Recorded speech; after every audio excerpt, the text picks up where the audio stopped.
ওকে মা, আজকে আমরা আলুর ডাল রান্না করতেছি না। হুম। এখানে এটা হচ্ছে ডিম ভাজবা, আলুর ডালের মধ্যে ডিম ভাজা দিবা। হ্যাঁ, আলুর ডালের মধ্যে ডিম ভাজা দিলে ভালো লাগে। আচ্ছা, আর এদিকে আবার আলুগুলো সিদ্ধ করে হ্যাঁ, হলুদ লবণ আর কি আর দিছো? কাঁচামরিচ ভেজে ওই ডোলে নিয়ে দিছি। আচ্ছা, আর জিরা টিরা গুঁড়া টুড়া দিতে হয়নি? না, আলুর ডালে কিছুই লাগে না। নামার ও, আগে আবার ডিম সিদ্ধও দিবা? হ্যাঁ, নামার আগে ধনিয়া পাতা দিছি। আচ্ছা, আর এখানে ডিমটা ভাজবা যে সেটার আলুগুলো। হ্যাঁ, আলু কপি ওই অনেক কিছু দিলে ভালো লাগে ডিম ভাজি।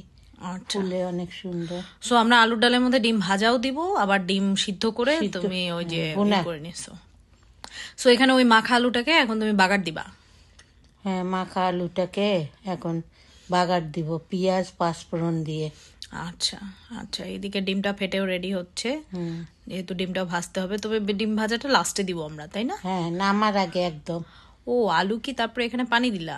হ্যাঁ, আলুটা সব কিছু দিয়ে মেখে নিলাম, দিয়ে পানি টানি দিলাম। হুম, তারপরে আমরা ওই বাগারের মধ্যে তারপরে মানে জাস্ট আলুটা দিয়ে দিব। হ্যাঁ, পেঁয়াজটা পেঁয়াজটা ভাজা ভাজা ভেজে হলে। নিয়ে পাঁচফোড়ন দিব।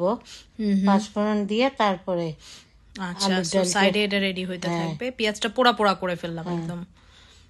আচ্ছা, সো পেঁয়াজ পোড়া পোড়া হতে হতে আমরা এটার মধ্যে ওই আলু মাখাটা দিয়ে দিলাম। হ্যাঁ, আলু মাখাটা দিয়ে দিলাম। মানে কষানো হলো, আর কষানো হবে এখন। কষানো হবে কিছুক্ষণ। আচ্ছা, সো আমরা এখন কিছুক্ষণ কষাবো ভাজা পেঁয়াজ, আর এখানে মানে বেরেস্তার মতো করে ভেজে এটার মধ্যে পাঁচফোড়ন দেওয়া হয়েছে। দিলাম। আচ্ছা, আর কাঁচামরিচের ঝাল টাল সবকিছু আমরা ওই আলু যে মাখাইছি ওখানেই দিয়ে দিচ্ছি আর কি। কাঁচামরিচ, হলুদ, লবণ এগুলা দিয়ে মাখলাম আর কি। আচ্ছা, সো এখন এখানে এটা কষতে থাকবে, আমরা অনেকক্ষণ কষাবো এখানে। আর সেম টাইম তাহলে আমাদের আবার পাশাপাশি জাস্ট কষাতে থাকবো, আর ওখানে ডিম ভাজা আর এটা রেডি হতে থাকবে। অনেক জোরে জাল দিতে হচ্ছে না? হ্যাঁ, ফুটবে। ডালটা একদম কষাই নিয়ে তারপরে ঝোলের পানি দিব। যতটুক মাখা মাখা খাবো আর কি, মাঝারি। আচ্ছা, মানে একটু পাতলা করতে চাইলে পাতলা করলাম, ভারী করলে ভারী। ইস, এটা যদি আমরা দেশের বগুড়ার আলু পাইতাম, নতুন আলু। ঝাল ঝাল করে আর কি। আচ্ছা, এদিকে ডিম ভাজা রেডি হচ্ছে। সো ডিম ভাজাটাও কড়া করে ভাজা হবে, এদিকে ডালটাও একদম বলক হচ্ছে। সো আমরা আসলে যেটা বলতেছিলাম, বগুড়ার আলু আমাদের উত্তরবঙ্গের আলু পেলে এই তরকারিটা আরো স্বাদ হয়। আরো স্বাদ হয়।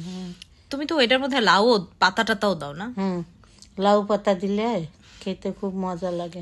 ডিম ভাজাটা তো এমনি খাওয়া যাবে মনে হচ্ছে গরম ভাত দিয়ে। ওই ডালের মধ্যে দিয়ে দিলে, আলুর ডালের মধ্যে ওটা আরো ফুলবে, ডালটা ঢুকবে, খেতে ভালো লাগে। সো এখন আমরা ওই জাস্ট কেটে কেটে এটা এখন ডালে দিয়ে দিচ্ছি। দিয়ে দিলাম। সো এটা আরো ফুলে যাবে, তাই বলতেছো না? সো এটাতে অনেকে চাইলে ওই যে লাউ শাকটাও দিতে পারে। আমার আগে লাউ পাতা দেয়, কচি ডোগা দিলে খুব স্বাদ হয়।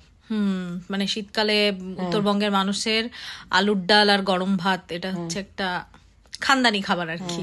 গোটা গোটা মরিচ দেওয়া যায় ভাজে, ঝাল ঝাল খেতে খুব ভালো লাগে। আবার লাল মরিচ গুলো পেলে আরো ভালো হয়, যদি লাল মরিচ গুলো পাওয়া যায়। আমার আগে ধনে পাতা দিয়ে তারপরে ধনে পাতা থাকলে দেয়া ভালো, না থাকলেও কোনো সমস্যা নেই।